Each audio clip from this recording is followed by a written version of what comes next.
For years, empaths have been the world's emotional punching bags, absorbing everyone's pain, staying silent, taking the abuse, being told they're too sensitive, too emotional, too much. But that era is ending right now.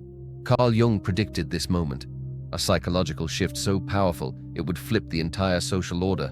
The feeler is about to overpower the narcissist. The sensitive are about to dominate the selfish. And if you're an empath, your comeback isn't just possible, it's inevitable. Jung called it the most important psychological evolution of our time. He saw it coming decades ago, a moment when the people who feel everything would finally weaponize their greatest gift. Not by becoming cold, not by shutting down, but by becoming strategically dangerous to anyone who ever tried to exploit them. Here's what Jung understood that most people miss. What happens when the shock absorber becomes the engine? What happens when the person who's been silently observing every lie, every manipulation, every hidden agenda finally decides to use that information? That's not a victim anymore. That's a psychological genius who's been gathering data for years, and the world is about to find out what empaths are really capable of. We live in what psychologists call the age of narcissism, a time when selfishness is rewarded, where manipulation is called strategy, where emotional exploitation is just business as usual. Empaths have been surviving in this world like refugees in enemy territory, constantly drained, constantly overlooked, constantly told their sensitivity is a weakness. But here's what nobody saw coming. Empaths weren't just suffering through this age. They were studying it. Every time someone lied to them, they cataloged the pattern. Every time someone manipulated them, they memorized the technique. Every time someone used them, they learned exactly how predators think. While narcissists were celebrating their short-term wins, empaths were building a complete psychological database of human manipulation. They've spent years in the world's most brutal psychology program, and they're about to graduate with honors. Jung understood something crucial about human development. He called it the law of opposites. When anything reaches its extreme, it transforms into its opposite. Darkness into light, weakness into strength, silence into power. He saw this pattern throughout history, in individuals and entire cultures. The narcissistic age has reached its peak. It's eating itself alive. Society is collapsing under the weight of its own selfishness. And the very qualities that narcissists exploited in empaths are about to become the most valuable skills in human society. Think about what an empath actually is. Someone who can read a room instantly. Who knows when someone is lying before they finish their sentence? Who can sense emotional shifts that others miss completely? Who understands human motivation at levels most people never reach, who feels the unspoken tension that everyone else ignores, who picks up on micro-expressions that reveal true intentions. This isn't weakness. This is advanced psychological intelligence. The only reason it looked like weakness was because empaths were using it defensively, trying to keep the peace, trying to help everyone, trying to absorb all the pain so others wouldn't have to feel it. They turned their superpower into a service industry. They became emotional janitors, cleaning up everyone else's psychological mess. They became human shields, protecting others from consequences. They became translators, explaining toxic people to hurt people and hurt people to toxic people. And the whole time, they were undervaluing the rarest skill set in human psychology. But something is shifting right now in empaths all over the world. Jung predicted this moment with eerie accuracy. He studied what happens when someone is pushed past their breaking point. Not the breaking point where they collapse, the breaking point where they transform. He had a term for it, enantiodromia. The concept is simple. When pressure builds to an extreme, the psyche doesn't break, it reverses. It becomes the opposite of what it was. The gentle become fierce, the giving become selective, the open become boundaried. The empath who spent years being nice is about to become real. The person who absorbed everyone's emotions is about to set boundaries like steel walls. The individual who stayed silent to keep the peace is about to speak truth that shatters illusions. The people pleaser who twisted themselves into pretzels for approval is about to stand so firmly in their own truth that they become unmovable. This isn't a breakdown, this is psychological emergence, the birth of the complete self. Here's where it gets interesting. That shadow side that empaths have been suppressing their entire lives, the anger, the boundaries, the refusal to tolerate manipulation, the ability to cut people off without guilt, the capacity to say no without explanation, the willingness to prioritize themselves over others' comfort, the readiness to let people face consequences, the strength to watch someone struggle without rescuing them. That's not the enemy. That's the missing half of their power. Most empaths were taught to fear their shadow, told that anger makes them bad, that boundaries make them selfish, that protecting themselves makes them no better than narcissists, that prioritizing their needs is the same as narcissistic self-absorption. So they buried those qualities deep. They became half people, all light, no darkness, all giving, no taking, all sensitivity, no strength, all absorption, no reflection. But you can't have a coin with only one side. You can't have a battery with only a positive charge. And you can't have a complete human being with only the soft qualities.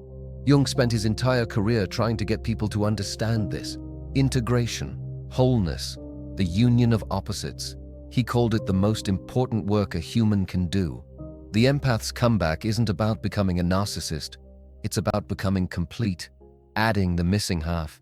The shadow isn't evil. It's protection. It's strength. It's the part of you that knows when to fight instead of flee, when to speak instead of silence, when to cut instead of heal, when to prioritize yourself instead of sacrificing for others. And here's what makes this absolutely devastating to narcissists and manipulators. An empath with integrated shadow is unstoppable. They have all the perceptive abilities they always had. They still see through lies. They still read people instantly. They still understand emotional dynamics better than anyone. They still feel the energy in a room. They still pick up on what's not being said. But now they're not trying to fix it. They're not trying to help the narcissist heal. They're not sacrificing themselves to keep the peace. They're not taking responsibility for other people's emotions. They're using their abilities strategically to protect themselves, to build the life they actually want, to remove anyone who can't match their energy. If this resonates with you, take a moment to like this video and comment below with where you are in your own integration process. Your transformation matters. Think about what that means in practical terms. A narcissist walks into a room expecting to charm everyone. The empath sees through them in 30 seconds, recognizes the love bombing, notices the way they're sizing up the room for supply, watches them shift personalities based on who they're talking to. But instead of trying to warn people or fix the situation, they simply remove themselves. No drama, no explanation, just strategic distance. The manipulator tries their usual tactics. The guilt trips, the gaslighting, the victim playing. The empath recognizes the pattern instantly and shuts it down with one sentence. Or better yet, with silence and distance. The energy vampire tries to drain them with endless complaints and crises. The empath cuts contact without guilt or second guessing. The toxic family member tries the same old manipulation. The empath enforces boundaries that would have seemed impossible a year ago. The friend who only calls when they need something gets sent to voicemail permanently. The romantic partner who plays games gets replaced before they even realize they've been playing alone. This is the comeback. Not revenge, not becoming what hurt them, but becoming too psychologically advanced to be hurt by those tactics again. Narcissists and manipulators have been winning because empaths were playing by rules that guaranteed they'd lose. Be nice. Give second chances. See the good in everyone. Sacrifice yourself for others. Turn the other cheek. Go the extra mile. Be the bigger person. Those aren't universal truths. Those are control mechanisms. And empaths are waking up to that reality. They're realizing that being nice to people who don't deserve it isn't kindness. It's self-betrayal. That giving second chances to people who haven't earned them isn't mercy. It's enabling. That seeing the good in everyone while they're actively hurting you isn't wisdom, it's delusion. That sacrificing yourself for others who wouldn't do the same isn't noble. It's a pattern that needs to break. But the comeback isn't just personal, it's structural. Society itself is shifting in a way that favors exactly what empaths offer. For decades, we rewarded dominance, aggression, the loudest voice in the room, the person willing to step on others, the one who showed no emotion, the individual who treated people like resources. That worked in a simple world, in manufacturing economies, in hierarchical structures, in systems built on compliance and control. But we don't live in a simple world anymore. We live in a connected, complex, emotionally intelligent world. The economy runs on relationships, on trust, on collaboration, on innovation that requires psychological safety, on customer experience that depends on genuine connection. And the skills that matter now are exactly the skills empaths have been developing their entire lives. Emotional intelligence, and the ability to read people, understanding group dynamics, sensing what's not being said, building genuine connections, creating environments where people feel safe, knowing what someone needs before they ask, reading the subtext in every interaction, understanding motivation at deep levels. These aren't soft skills anymore. They're the most valuable skills in business, leadership, relationships, and society. The world is finally catching up to what empaths have always known. Emotions aren't distractions from logic. They're data, they're information, they're intelligence that most people can't access.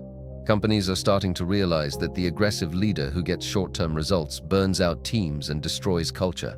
That the narcissistic CEO who looks good on paper creates toxic environments that kill innovation. That the manager who rules by fear loses their best people. They want leaders who can read the room, who understand what people need, who build loyalty instead of fear, who create cultures where people actually want to contribute. That's an empath with integrated shadow. Not weak, not a pushover, but emotionally intelligent and strategically powerful. Relationships are shifting too. People are tired of surface-level connections, tired of game playing, tired of emotional manipulation, tired of partners who can't communicate, tired of friends who only show up when it's convenient, tired of family dynamics built on guilt and obligation. They want real. They want depth. They want someone who actually sees them, who understands them without lengthy explanations, who can hold space for complexity, who doesn't run from difficult emotions. That's what empaths do naturally. But now they're doing it with boundaries, with standards, with the willingness to walk away from anything less than genuine. Even culture is changing. We're questioning the systems that rewarded narcissism, calling out manipulation, valuing authenticity, creating spaces for emotional honesty, rejecting the fake positivity and toxic productivity. The pendulum swung so far toward selfishness that it's snapping back hard. And when it settles, empaths are going to be standing exactly where the world needs them. Jung saw this coming. He understood that history moves in cycles, that what's suppressed eventually rises, that what's undervalued eventually becomes precious, that consciousness evolves through individuals before it shifts in the collective. Empaths have been underground for so long that people forgot they were there, forgot what they're capable of, forgot that sensitivity combined with strength is the most dangerous combination in human psychology. The fully realized empath is something the world hasn't seen before, at least not in large numbers. Imagine someone with the perception to read you completely, who knows when you're lying, who senses your intentions before you act, who understands your patterns better than you understand them yourself, who can predict your next move based on patterns you don't even know you're repeating. But instead of using that ability to help you or fix you or absorb your pain, they use it to decide if you're worth their energy, and if you're not, you're gone. No second chances, no explanations, no 3-hour conversations trying to make you understand, just strategic removal. They don't announce their power. They don't need to prove anything. They don't post about their boundaries on social media. They don't make grand statements about cutting people off. Their presence is different now, grounded, unshakable. There's a quiet intensity that makes people nervous if they have something to hide and comfortable if they're genuine. They ask direct questions. They don't dance around uncomfortable truths. They don't laugh at jokes that aren't funny to keep the mood light. They don't perform emotion they don't feel. They don't pretend to be interested in conversations that bore them. This makes narcissists and manipulators deeply uncomfortable. Their tactics don't work anymore. The empath doesn't take the bait, doesn't get defensive when accused, doesn't try to prove themselves when questioned, doesn't need validation when criticized, doesn't chase when given the silent treatment. The manipulator's greatest weapons are useless against someone who's psychologically complete. You can't guilt someone who's integrated their shadow. You can't manipulate someone who sees your patterns clearly. You can't drain someone who's learned to protect their energy. You can't control someone who's willing to walk away. The comeback empath commands respect without demanding it. They don't need to fight for their worth because they know it. They don't need to convince anyone because they're not selling anything. They're not trying to be liked by everyone because they understand that being genuine means some people won't like you. And they're completely fine with that. Better than fine. They prefer it. They'd rather be disliked for who they are than loved for who they're pretending to be. This is what Jung meant by individuation. Becoming so full of yourself that other people's opinions become background noise. Here's what this looks like in real life. Toxic family members who used to drain them for hours get one-sentence boundaries. No more 3-hour phone calls processing someone else's drama. No more hosting holidays for people who don't respect them. No more explaining their choices to people who won't understand anyway. Friends who only called when they needed something get distance without drama. No confrontation, no explanation. Just a quiet fade that protects the empath's peace. Romantic partners who played games get replaced by people who match their emotional maturity. No more dating potential, no more fixing broken people, no more staying because of history, no more giving chance after chance to people who show you exactly who they are. Workplaces that exploited their empathy get left for environments that value their skills. No more working twice as hard for half the recognition. No more being the emotional support for the entire office. No more sacrificing boundaries for corporate culture. And through all of it, no guilt, no second guessing, no wondering if they're being too harsh, no questioning if they should give one more chance, just clear decisions based on clear values. This is the power of integration. When you're whole, you don't need external validation for your choices. The empath's comeback isn't loud. It's not about proving anything to the people who hurt them. It's not revenge or vindication. It's something much more powerful. It's indifference. The narcissist who used to occupy their thoughts gets forgotten. The manipulator who used to trigger them becomes irrelevant. The systems that exploited them lose their power because the empath has moved on to a completely different level of psychological development. They're playing a different game now, one the narcissist doesn't even know exists. This is your psychological destiny if you choose to accept it. Not a fairy tale, not wishful thinking, but the natural result of integrating everything you've experienced. Every time you were used, you learned how users operate. Every time you were lied to, you developed lie detection abilities that would impress a professional interrogator. Every time you absorbed someone's pain, you built psychological strength that most people will never develop. Every time you stayed silent, you gathered data that's now a complete reference library of human manipulation. You didn't waste those years. You were in training, and the training is almost complete. Jung believed that every psychological pattern has a purpose. That suffering builds capacity. That sensitivity is intelligence. That the qualities you thought were weaknesses were actually advanced features you hadn't learned to use correctly. Your empathy isn't a flaw in your design. It's an upgrade that most people don't have. The ability to feel what others feel, to read what others miss, to understand what others ignore. That's not a bug, that's a feature.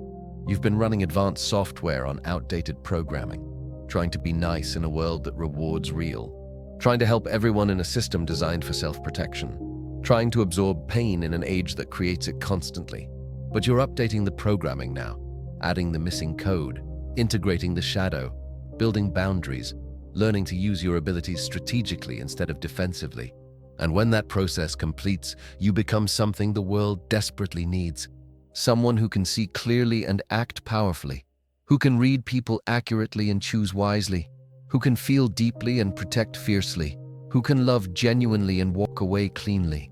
The age that tried to break you actually built you. The narcissists who used you actually trained you. The pain you absorbed actually strengthened you. The silence you kept actually taught you. You've been gathering intelligence in enemy territory for years, learning their tactics, understanding their weaknesses, seeing through their masks, memorizing their patterns. And now you're ready to use everything you learned, not to destroy them, but to build a life they can't touch, a psychological fortress they can't penetrate, a level of wholeness they can't comprehend. This is the empath's comeback, not becoming what hurt you, but becoming too complete to be hurt by it again. Not seeking revenge on narcissists, but becoming irrelevant to their games, not trying to change the system, but operating at a level where the system can't reach you. You're not entering their world anymore. You're building your own, with your standards, your boundaries, your values, your energy, and only people who match that frequency get access. The world is watching, even if it doesn't realize it yet. Empaths everywhere are having this same awakening, integrating their shadows, setting boundaries, using their abilities strategically, removing toxic people without guilt, building lives based on authenticity instead of people-pleasing. And as more empaths complete this transformation, the entire social structure shifts. The tactics that worked for narcissists stop working. The systems that exploited empathy start failing. The culture that rewarded manipulation starts crumbling.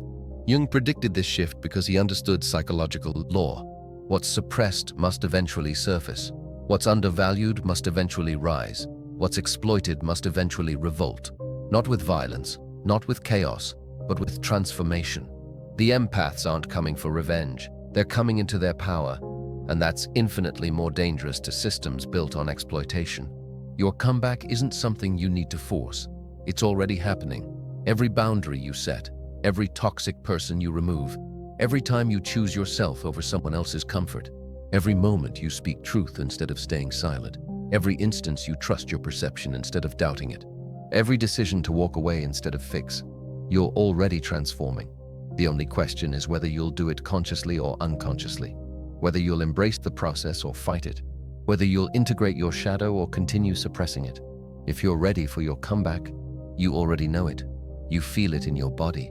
The exhaustion with being nice to people who don't deserve it, the anger at years of being undervalued, the clarity about who needs to go, the certainty about what you will and won't accept anymore, the readiness to prioritize yourself, the willingness to be misunderstood.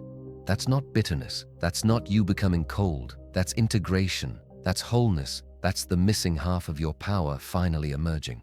The empath's biggest comeback isn't beating the narcissists at their own game. It's leaving the game entirely, building something better, creating spaces where manipulation doesn't work, developing relationships based on genuine connection, constructing a life where your sensitivity is strength and your boundaries are unbreakable, where you use your gifts consciously and protect your energy fiercely, where you're complete. Every empath who completes this journey makes it easier for the next one. Every person who integrates their shadow shifts the collective consciousness. Every individual who becomes psychologically whole contributes to humanity's evolution. The transformation is quiet. It doesn't announce itself. It doesn't seek recognition. It simply is. And in that being, it changes everything.